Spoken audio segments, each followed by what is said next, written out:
Boa noite, minha gente. Estamos aqui de novo, né? Para mais uma conversa em torno da eficácia jurídica.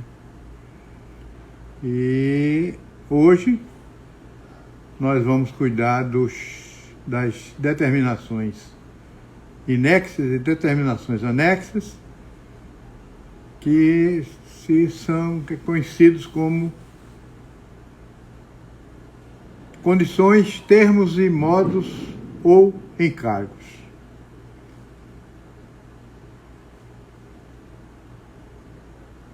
Vejam, primeiro eu queria chamar a atenção aqui de uma coisa.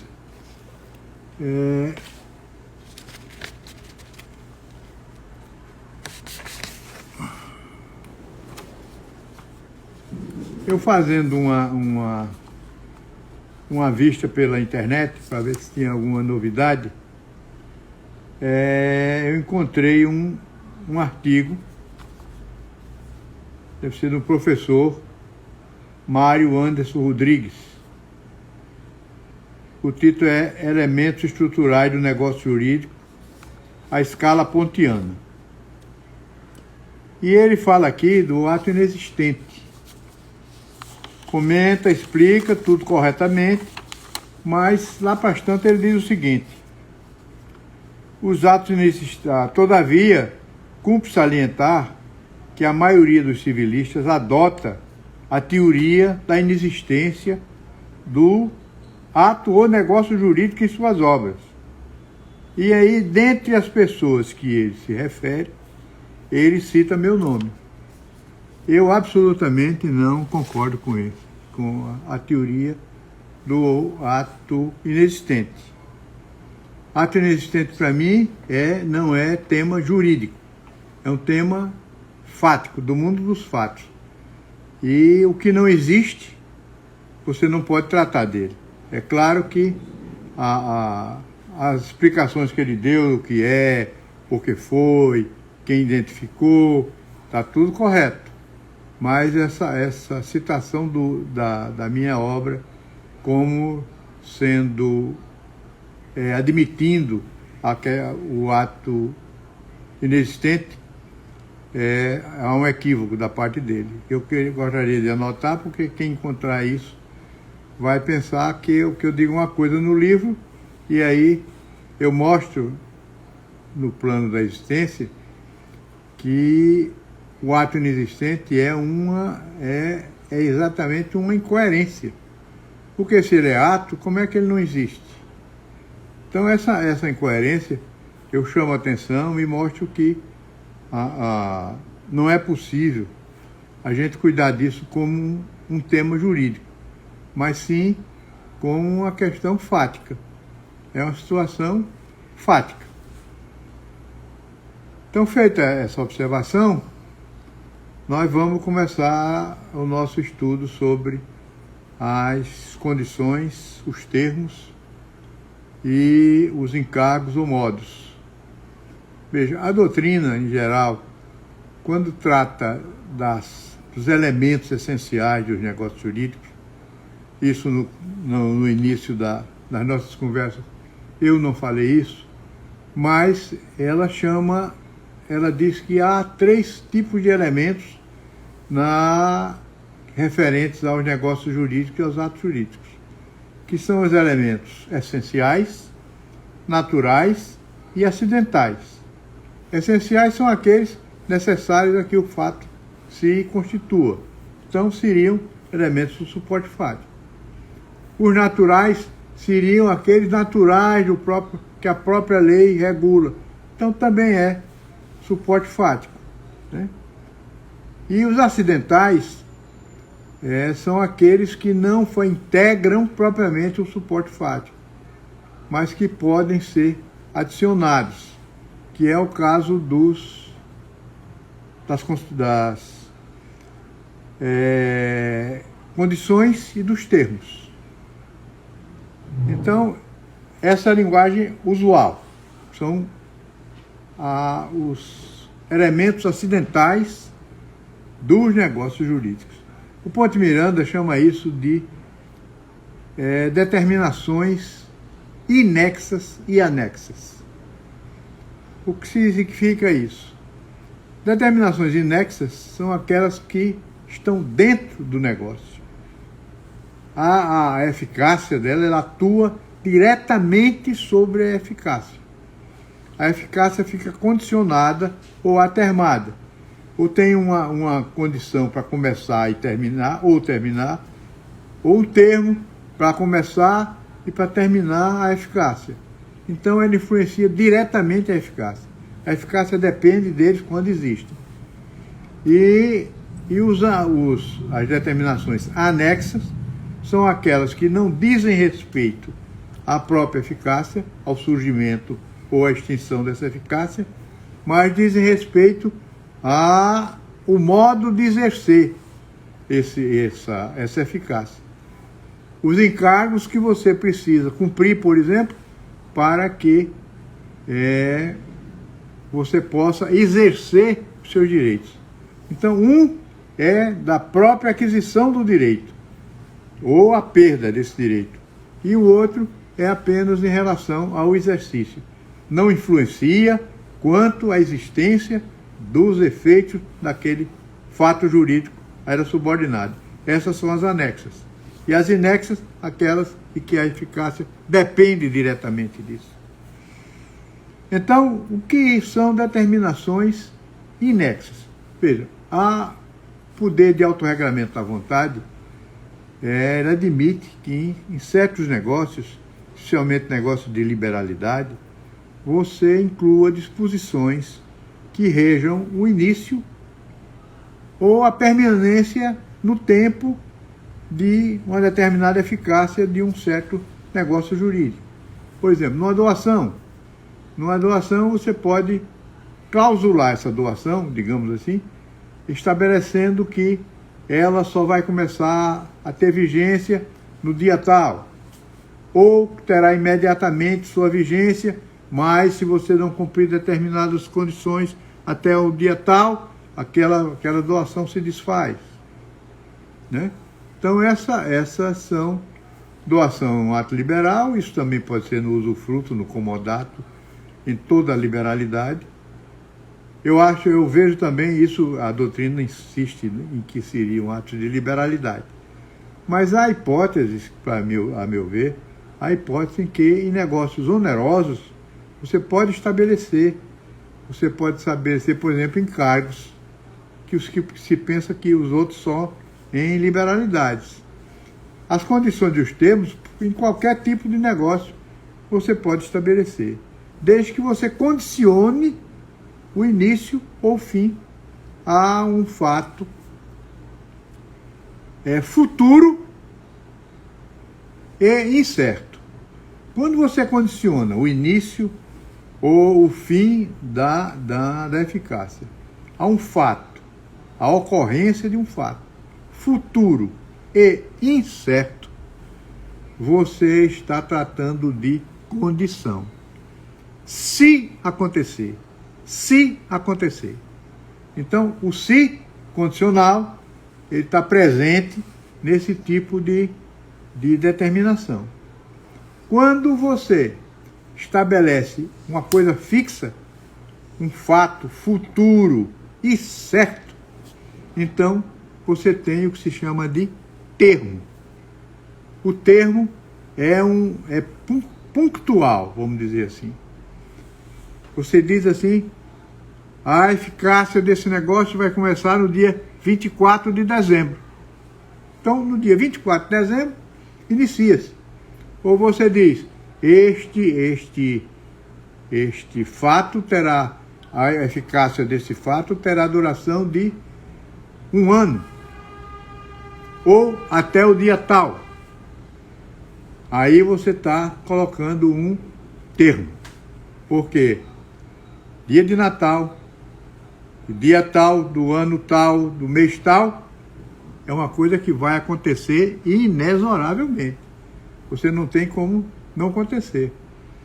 Mas se eu digo, eu faço uma doação a meu filho de uma propriedade que eu tenho, se ele se formar Isso no negócio jurídico de doação condicional. Se ele se formar em agronomia até 25 anos de idade. Você chegar até 25 anos de idade não é certo. Você pode chegar ou não chegar. Então, isso aí é uma condição. Agora, se eu disser que se ele se formar no dia tal, aí sim, aí é possível acontecer. Mas mesmo assim, houve aqui um probleminha de energia. Então nós vamos continuar. Então, quando o evento que se pretende reja o início ou o término da eficácia, seja certo, você tem um termo. Incerto, você tem uma condição. Veja, as condições são suspensivas ou resolutivas. Suspensivas são aquelas que suspendem o início da eficácia do negócio jurídico. O negócio jurídico não produz sua eficácia própria, mas logo que você faz o negócio, por exemplo, a caso da doação ao filho, eu digo, se meu filho, eu faço uma doação hoje a ele, se ele se formar até 25 anos, a doação fica confirmada. Então eu estabeleci uma condição. Se aos 25 anos, e durante esse período, ele não tem direito ao bem. Ele não pode usar o bem, ele não tem a posse do bem. Só vai criar esse direito, só vai nascer no momento em que ele fizer os 25 anos. Ou seja, durante esse período o negócio é ineficaz, não totalmente ineficaz. Ele produz uma eficácia mínima, que é uma vinculação. E essa eficácia mínima, por exemplo, dá o direito a ele, meu filho, de conservar o bem, de defender o bem judicialmente. Se alguém, por exemplo, invade aquela propriedade, e eu, porque já doei a ele, não quero nem saber, deixei para lá. Então ele tem, porque a relação jurídica, nesses casos, a relação jurídica se constrói no momento da formalização do negócio. Então, formalizada a doação, ali nasce a relação jurídica com esses efeitos mínimos. O efeito da transmissão da propriedade só vai acontecer, da eficácia da doação com a transmissão da propriedade, só vai acontecer no momento em que ele se formar com 25 anos, até os 25 anos. Então, mas vamos fazer diferente. Essa é uma condição suspensiva. O efeito fica suspenso. A condição resolutiva é aquela em que imediatamente o negócio começa a produzir o efeito. Mas se aquele fato, aquele evento, aquela está subordinada, não acontecer, o efeito se desfaz, o negócio se desfaz. Então, nesse caso, por exemplo, uma doação, eu gosto de dar esse exemplo, é um exemplo mais simples. No caso da doação, por exemplo, se o efeito é resolutivo, no momento em que a gente formalizou o negócio, a doação produziu todos os seus efeitos, o bem passou a pertencer a ele, ele começou a usar, eu já não tenho mais propriedade. A propriedade desapareceu. E aqui, no final, se ele se formar até 25 anos, o negócio fica definitivo. Mas se ele não se formar, aquele negócio, aquela eficácia se desfaz. E ele tem que devolver o bem. É o caso da propriedade resolúvel. Aquela que se resolve pela não ocorrência desse evento, dessa condição resolutiva. Agora veja uma coisa. Durante esse período aqui, na condição resolutiva, durante esse período, o que acontece é que aquele que recebeu o bem tem plena propriedade. A cláusula resolutiva, ela não retira nenhum dos direitos. Ele tem direito, pretensão e ação, tem tudo. Agora, a mim que fiz a doação, aquele a quem vai beneficiar a resolução, se o negócio se desfizer, o bem volta para mim, eu tenho um direito, o meu direito não desaparece, mas é um direito expectativo. Acaso não ocorra o evento, o bem volta para a minha propriedade. Então, essa relação jurídica, ele cria o efeito total da doação e o efeito de direito expectativo, de expectar aquela resolução. No termo, isso é diferente. No termo, a aquisição do direito é imediata. No termo se chama termo inicial, que é o suspensivo, também há quem chame de termo suspensivo, mas tecnicamente é chamado de termo inicial. E termo final é aquele que seria o resolutivo. Então, nesse termo, durante esse termo, ou o negócio não se cria, não se produz a eficácia toda, mas você tem o direito você recebe o direito, mas sem o exercício no suspensivo. Se o termo é suspensivo, ou inicial, você adquire de imediato o direito, no outro você só vai adquirir lá se ocorrer a condição, mas no tempo você adquire totalmente o direito, porém, não a pretensão nem a ação. Então você tem um direito mutilado. Quando ocorrer o termo inicial, aí completa-se toda a eficácia. O termo é certo, então aquilo vai acontecer. Pode ocorrer, por exemplo, uma doação dessa. Eu digo, vai entrar, essa doação passa a ser eficaz no dia 1º de janeiro de 2021. Mas o meu filho, por exemplo, ou aquele a quem eu fiz a doação, não vou tirar o meu filho, porque esse negócio assim vai ficar esquisito. Mas aquele a quem eu fiz a doação, morrer no caminho, por exemplo. Ele não vai poder acontecer. Mas aí, no caso da condição, o negócio se desfaz. Mas no caso do termo, não. Porque a data certa, esse direito já foi adquirido, ele só vai se completar. Entenderam? A grande diferença entre o termo e a condição é essa. Agora,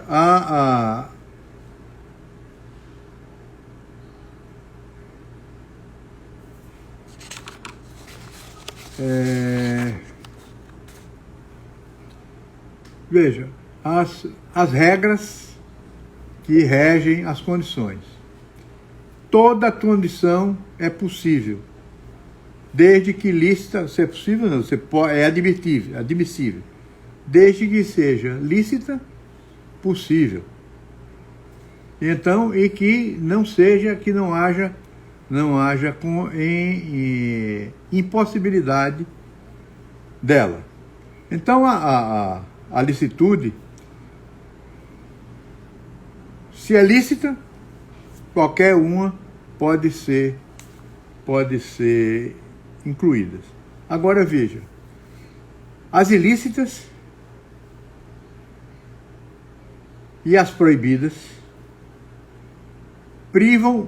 as proibidas, por exemplo, são as que privam o negócio de todos os seus efeitos. Aquela em que o negócio jurídico não produz efeito nenhum. Então essa é uma condição proibida. Essa condição não tem eficácia nenhuma. Essa é condição ilícita, né? Como é ilícita aquela que a condição potestativa, aquela que se chama também si voluere, se eu quiser, aquela que você deixa uma das partes a escolha da condição. Então, se fica a eficácia na dependência dessa pessoa, da outra parte, essa condição é ilícita. Quais são as consequências dessa ilicitude? Nos casos de condições fisicamente, juridicamente impossíveis, quando elas são suspensivas, elas invalidam o negócio jurídico. Se são física, juridicamente suspensivas, invalidam.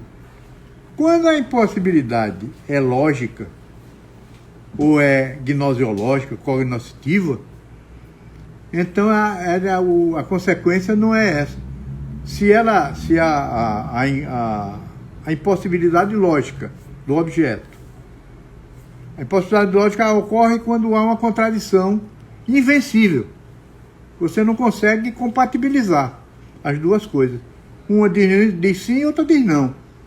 Então, num caso desse, você não pode afastar de, bom, eu tiro essa e fica essa. Não pode ser assim. Então, essa daí, o negócio é considerado inexistente. Se é só uma parte dela e o restante não, afasta-se a incoerência e mantém-se o negócio. Se ela é a impossibilidade gnosiológica, cognoscitiva, de alguma coisa que você não pode conhecer, por exemplo, fazer um negócio para ter efeito no céu. Isso aí torna o negócio inexistente. O negócio jurídico inexistente. Não a cláusula. Não só a cláusula. Agora veja, as físicas juridicamente inexistentes, elas levam a, como eu disse, a invalidade do negócio. Não da cláusula, do negócio. Então, a jurídica, a gente apura a impossibilidade jurídica no momento do negócio que foi feito. Mas a impossibilidade física, a gente só apura no momento da execução. Se lá no momento da execução, aquilo que era impossível agora, no momento da execução, é possível, a cláusula é considerada, o negócio é considerado válido. São ilícitas também as de fazer coisa ilícita, toda a condição ilícita, como também como eu disse a vocês, as incompreensíveis ou contraditórias. Quando há incompatibilidade, a questão é de invalidade. Quando há a impossibilidade cognoscitiva, é de inexistência do negócio. Agora vejam, há quando nenhum negócio jurídico, há duas vontades divergentes, contraditórias, e não é possível afastar a contradição no negócio jurídico, não na condição, no negócio jurídico. O negócio jurídico é inexistente. Se são dois negócios jurídicos do mesmo dia, um dizendo sim e outro dizendo não, esses dois negócios jurídicos também não existem. Não há possibilidade de você conduzi-las. Agora, inexistem também as condições que são impossíveis desde que resolutivas. Se é impossível a você realizar aquele evento, aquela condição, e ela é resolutiva, aí você tem o quê? Inexistência. Inexistência da cláusula. Como também a de fazer coisas impossíveis. Essas daí atingem a inexistência da cláusula e não do negócio.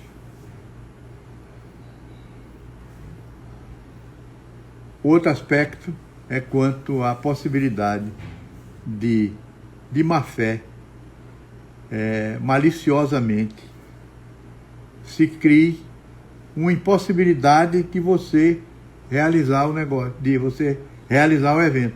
Há uma condição e alguém, o interessado na condição, ele cria um obstáculo a que você não consiga realizar. Então, quando acontece isso, quando acontece má-fé, no impedimento, cria-se um impedimento de que aquele que deva cumprir a condição cumpra. Se acontece isso, você tem entende-se que a condição se realizou. Então, a penalidade para aquele que tenta burlar ou tenta de má fé impedir que se realize a condição é considerar-se a condição realizada. A mesma coisa você tem por não verificada a condição efetivada por aquele a quem aproveita. Então, se aquele a quem aproveita, ele cria maliciosamente a condição que seria resolutiva, então tem-se ela como não realizada. Essas são as regras que se aplicam às condições. Veja, os termos, nós já vimos, são inicial, também chamado de suspensivos, e esse susta o exercício do direito. Mas o direito já foi adquirido. A aquisição do direito se dá imediatamente após a formalização do negócio jurídico.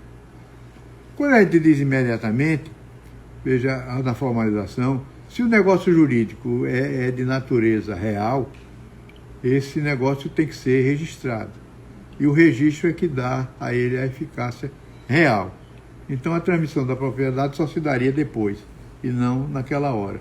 Como a mesma coisa, se acontecer o termo resolutivo, tem que haver a desconstituição do registro, porque enquanto permanecer o registro, a pessoa, aquele em nome de quem está registrado, é o dono.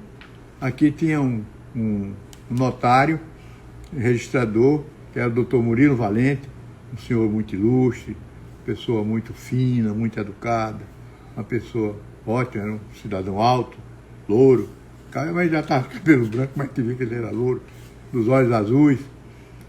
E o doutor Valente, ele dizia, né, e você pode ver ainda que você, quando encontrar as capas do registro de imóvel, você vai encontrar isso escrito. Só é dono quem registra. Essa frase é do doutor Valente, Murilo Valente. Veja, acontece que essa aquisição, quando o termo é inicial, essa aquisição, como eu disse, ela tem um mínimo de eficácia. Nasce o direito, mas não nascem a pretensão e a ação.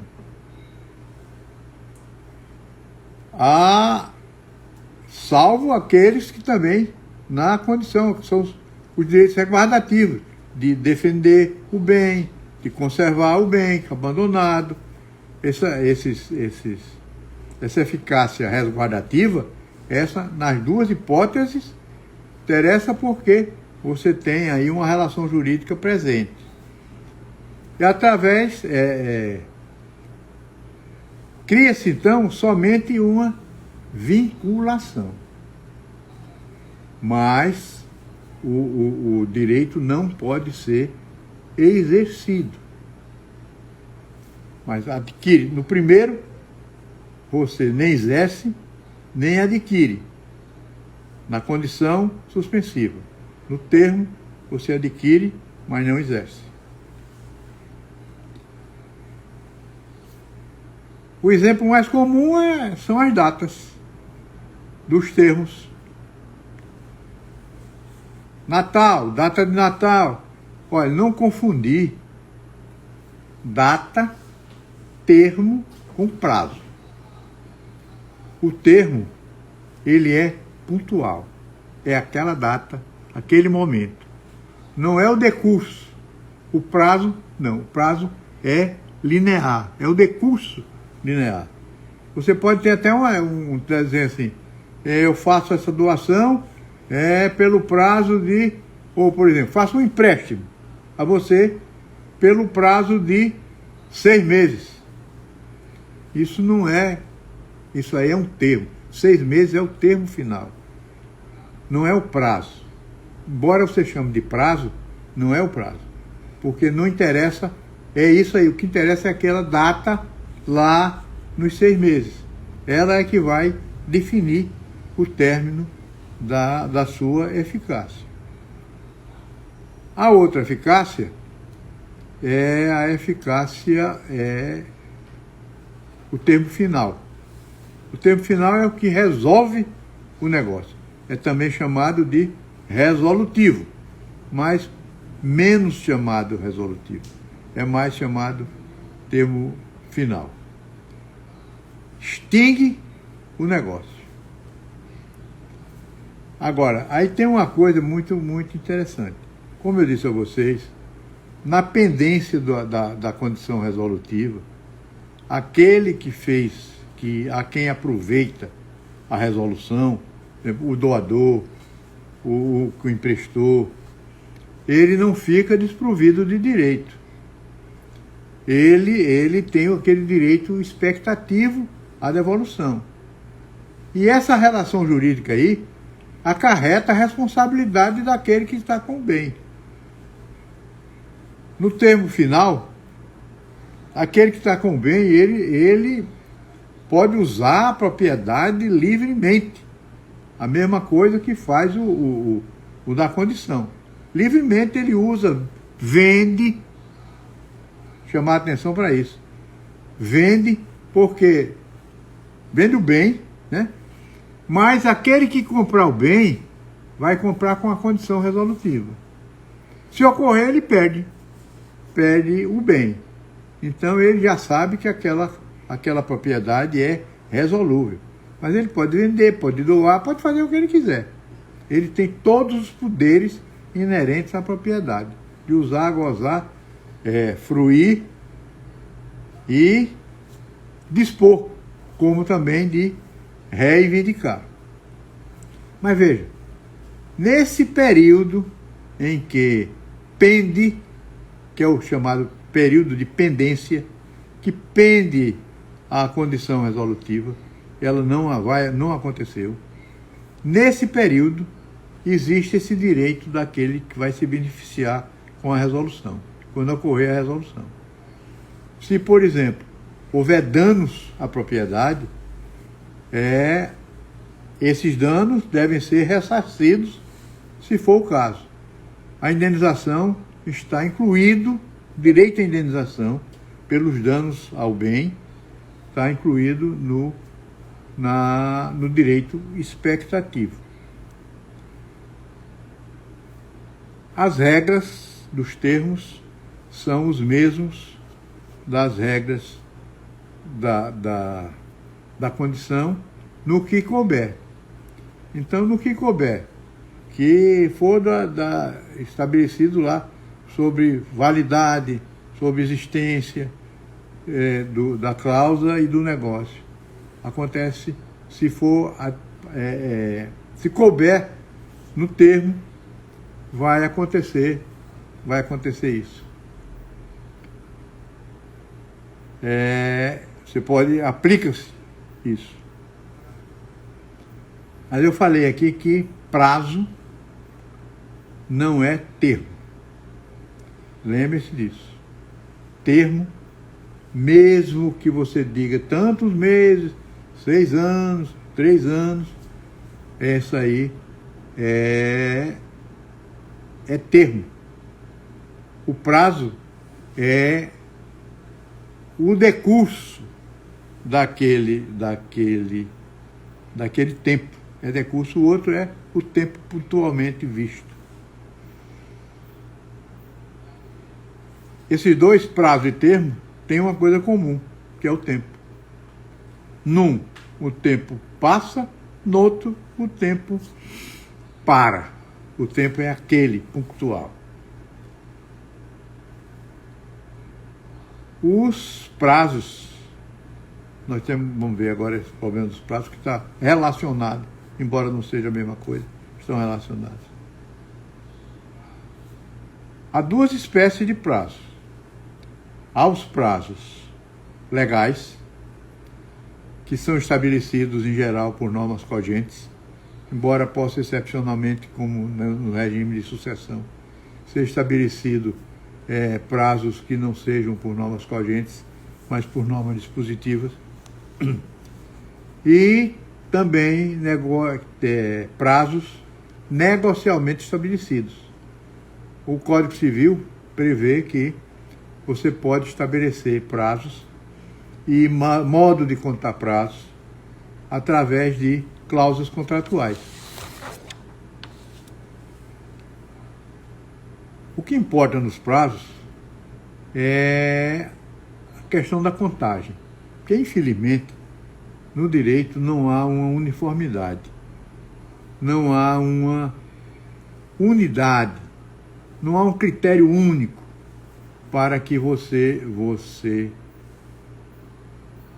conte os prazos e saiba os prazos. Há prazo de todo jeito. O Código de Processo, ultimamente, fez nos recursos, por exemplo, ele fez uma uniformização dos prazos, o que foi muito bom, porque era uma complicação muito grande você saber qual era o prazo. E então, no código anterior, que era muito mais complicado do que no anterior ao de 73, no código de 30, né? Então, vejam, os prazos, eles variam de acordo com o ramo do direito. No direito civil,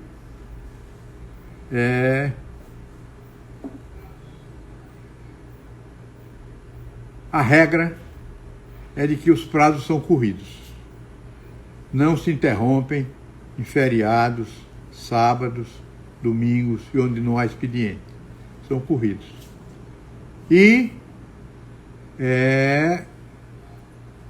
Mas, se o seu início se der num dia feriado, então, onde não houver expediente do fórum ou coisa parecida, ele fica prorrogado o início para o primeiro dia útil. E o final também se cai. Isso nos civis. Aqueles que regulam praticamente tudo que não seja penal, nem processual, nem tributário, nem eleitoral. Então, excluindo essas especialidades, o resto é prazo que eu chamo de prazos civis ou prazo de direito civil. Veja, o dies a quo, isso é linguagem de jurista e é muito comum você encontrar isso nas petições, todo mundo usa isso. O dia de início é chamado dia a quo e o dia do fim é o dia ad quem. Então, se você foi intimado num dia em que o prazo começaria a correr do dia seguinte, se o dia seguinte é feriado, ou é domingo, ou dia santo, ou não tem expediente no fórum, ou o expediente é parcial, isso não se aplica quando se trata de processos virtuais, né? Processos eletrônicos. Então, nesses casos, a data fica o início. Veja, eu tive um problema no código de 1930, eu advogando, eu tive um problema, um caso muito sério, em que eu devia ter perdido o prazo. Iam dizer que eu tinha perdido o prazo. Por quê? Porque eu contei o prazo processual, que a lei dizia o seguinte: o prazo fica prorrogado de um dia útil. Então, como contar o prazo? Veja, o negócio foi o seguinte: eu fui intimado numa sexta-feira anterior à Semana Santa. Naquela época, a Semana Santa, isso na década de 60, a Semana Santa toda era feriado para a Justiça. Então eu fui intimado na sexta-feira, o prazo começaria na segunda, começaria na segunda-feira, né? Por causa disso, mas como era tudo feriado, o prazo não corria para mim. Então eu contei o início do prazo depois da Semana Santa, o primeiro dia útil. E então o Tribunal de Justiça aqui entendeu que eu tinha perdido o prazo para recorrer. Um prazo de 5 dias, que era um agravo no auto do processo. Porque o meu prazo tinha terminado na segunda-feira. Desde quando o prazo ficaria prorrogado de um dia útil, quer dizer, o prazo, não o início ou o fim, o prazo.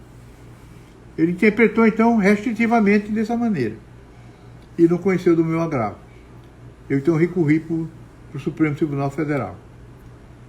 E, naquele tempo, não tinha STJ. E, então, o Supremo, por unanimidade, mudou uma jurisprudência que ele tinha em uma súmula. Porque a súmula do Supremo dizia exatamente isso: ficaria prorrogado de um dia útil. Eu demonstrei que não era o prazo que ficava prorrogado, mas o início ou o término. Porque, inclusive, a lei dizia: os prazos que se iniciarem ou terminarem nesse dia ficam prorrogados de um dia útil. Então, a prorrogação era do prazo e não do dia só. E mostrei a ele um absurdo do meu caso, que eu não tive acesso aos autos. Na segunda-feira, o meu prazo terminou. E eu não tive acesso aos autos durante a Semana Santa, porque o foro estava fechado. E então, esse meu recurso, eu consegui que o Supremo tomasse por unanimidade a decisão e alteraram a súmula. E passaram a dizer que era o início do prazo ou o fim do prazo seriam prorrogados para o primeiro dia útil. Bom, então eu já disse que os prazos são corridos e a forma de contar é essa que eu expliquei. Agora veja uma coisa. O Código de Processo, do Código de Processo, hoje os prazos são, todos eles, correm só dias úteis. Mas isso não se aplica ao direito civil. Veja, agora, convencionalmente, no direito civil, por convenção, por negócio jurídico, as partes podem estabelecer outra maneira de contar o prazo. Essa não é essencial. Veja, os processuais civis, hoje, contam com essas mesmas condições. Agora, você tem os que os prazos são todos preclusivos. Os civis não são preclusivos, mas esses todos são os processuais são preclusivos. Você não pode praticar o ato depois dele. Quando lá no direito civil você cai em mora ou coisa que o vale, mas não são prazos preclusivos, porque preclusão é a decadência no direito processual. Então, a preclusão acarreta a impossibilidade de você praticar o ato. Essa é a sanção para a preclusão.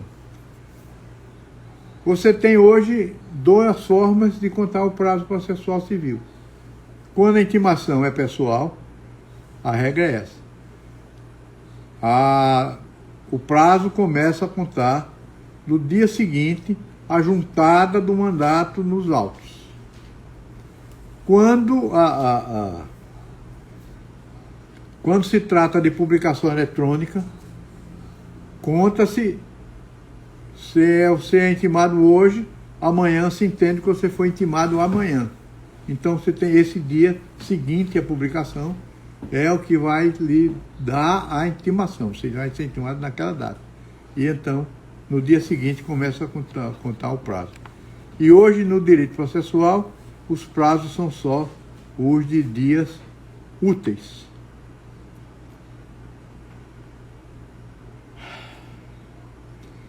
Os processuais penais, eles contam da data da intimação e continuam com a mesma regra de que são corridos, que era a regra do Código anterior de processo civil. Eles não são interrompidos pelos dias inúteis. No processo eleitoral há dois critérios. Se os prazos no processo eleitoral, propriamente dito, que é a época das eleições, registro, impugnações, coisa toda, os prazos são peremptórios. Não se aplica subsidiariamente o Código de Processo Civil, que se aplica na outra situação. Contam-se todos os dias como se fossem úteis. Domingo, segunda, sábado, não interessa. Se você fez uma impugnação, tem 3 dias para contestar. Se você foi intimado num sábado, você vai contar o domingo, a segunda e a terça. E está encerrado o assunto. Fora do período eleitoral, que é esse período das eleições, então aplica-se o CPC. Os prazos são contados como do CPC, inclusive por dias úteis. Os tributários, eles têm uma diferença dos outros. Se o prazo tributário terminar num sábado, num domingo ou num dia feriado, ele é antecipado, não prorrogado. Ele é antecipado para o último dia útil daquele prazo. Então, aqui nós estamos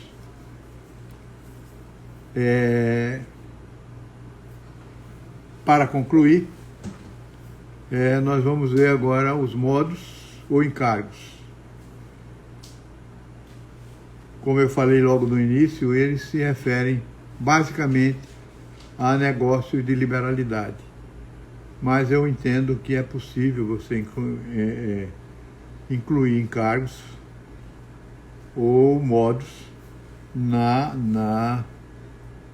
em negócios que não sejam negócios onerosos. Veja o seguinte,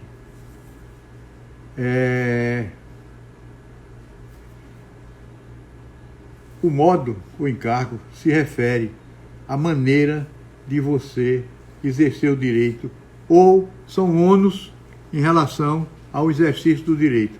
Lhe atribuem o direito, mas lhe opõem alguns ônus. Por exemplo,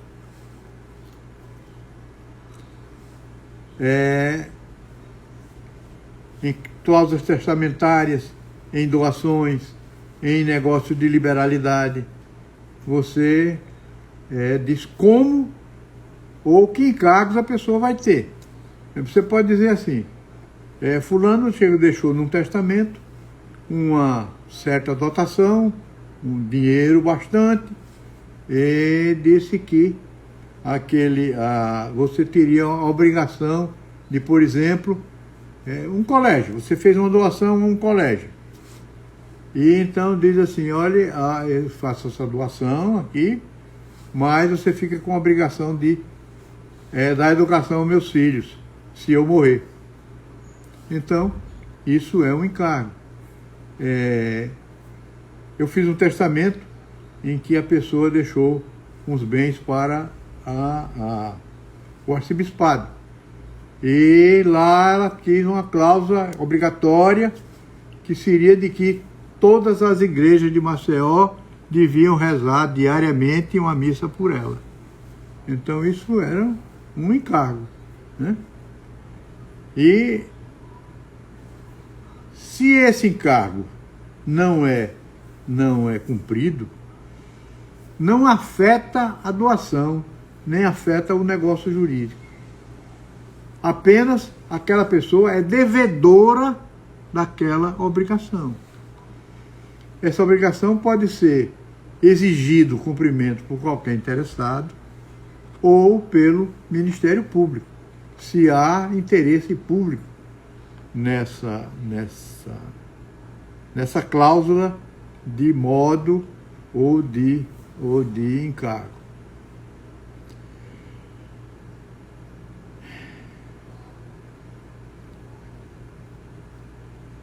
A penalidade para o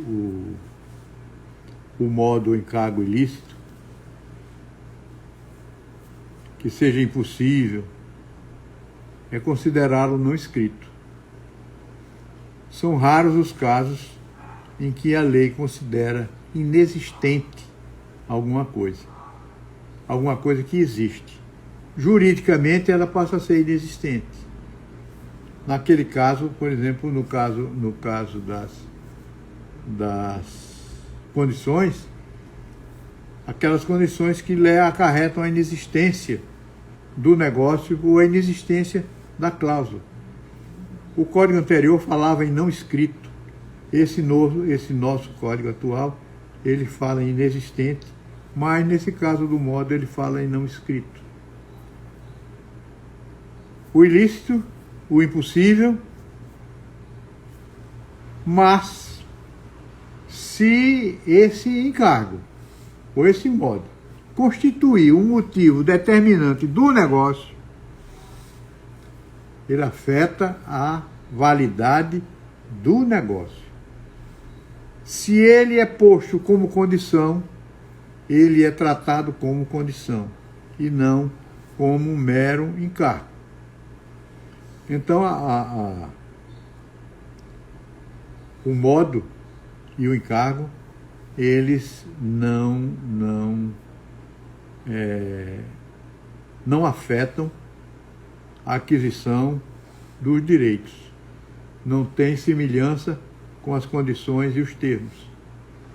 Eles se referem ao exercício do direito, com encargo ou sem encargo.